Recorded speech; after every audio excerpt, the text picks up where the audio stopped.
Clay Wilson last updated 17:08, September 29, 2017. New Zealand's leading amateur Amelia Garvey has plenty to smile about after making the cut at the New Zealand Women's Open. Kiwi amateur golfer Amelia Garvey had a smile a mile wide as she threw her hands up in the air. "Yeah, I made it to the weekend." Still in her final year at Burnside High School in Christchurch, Garvey comfortably secured passage into the final 2 days of the New Zealand Women's Open with a solid under par 71 in the second round on Friday. Backing up an impressive under par 70 opening round in blustery afternoon conditions on Thursday, the 17-year-old solid round saw her in a tie for 29th place and made her the second-best placed amateur with around half the field in the clubhouse at the Windross Farm course near Auckland.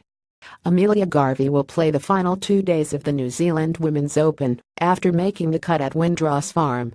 And with Lydia Ko still sitting at 2 under midway through her second round, it also meant Garvey was the joint leading Kiwi with the tournament host and top-ranked player at the LPGA-sanctioned event.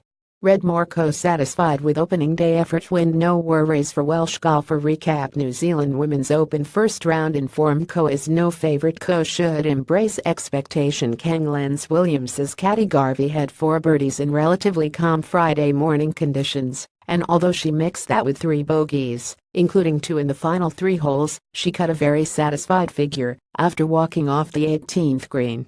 "It's awesome," Garvey said. "Just to be able to play more than 2 rounds and get the full experience at an LPGA event, it's going to be cool. I just feel more comfortable out there than I thought I was going to.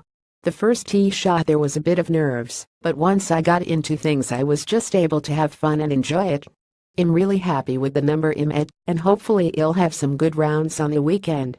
Garvey began from the first tee in the second round and picked up 2 shots in her first 5 holes to move to 4 under.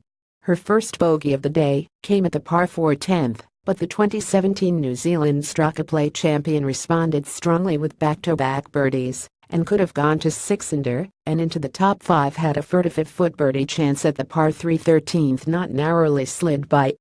A couple of late slip-ups with bogeys at 16 and 17 meant Garvey had slipped a little by the time she tapped in for par at 18. But having missed the cut at her 2 previous New Zealand Opens, there was not an ounce of disappointment. The Kaiapoi Club member has been working hard on the mental side of her game with psychologist John Quinn, the same man who assists star Kiwi shot putter Tom Walsh, and said it had helped her take significant strides. The support of parents Lee and Beverly, and a couple of cantabs in the gallery, had also helped her feel more comfortable in what she expected would be a much more foreign environment. As for those expectations, when it came to playing in an LPGA event on a Saturday and Sunday, Garvey simply said there were none. "No expectations really, those 2 rounds are behind me now. I'm not making the most of the par 5s like I usually do, so I'll try to take advantage of that a bit more. But there is nothing to lose now really. I'll be hitting a few more drivers off the tee and attacking a couple more pins." Whatever that meant in terms of a final result, you got the feeling the chuffed young Kiwi already felt like a winner. With a potential U.S. college scholarship in the wings next year, Garvey said the experience had already proved invaluable. "It's already given me confidence I can keep up with these guys. I actually thought it would be a lot tougher than what it is, but the course does suit me fair bit. It's just good to see the level everyone is at and be able to work towards that in the future." Stuff.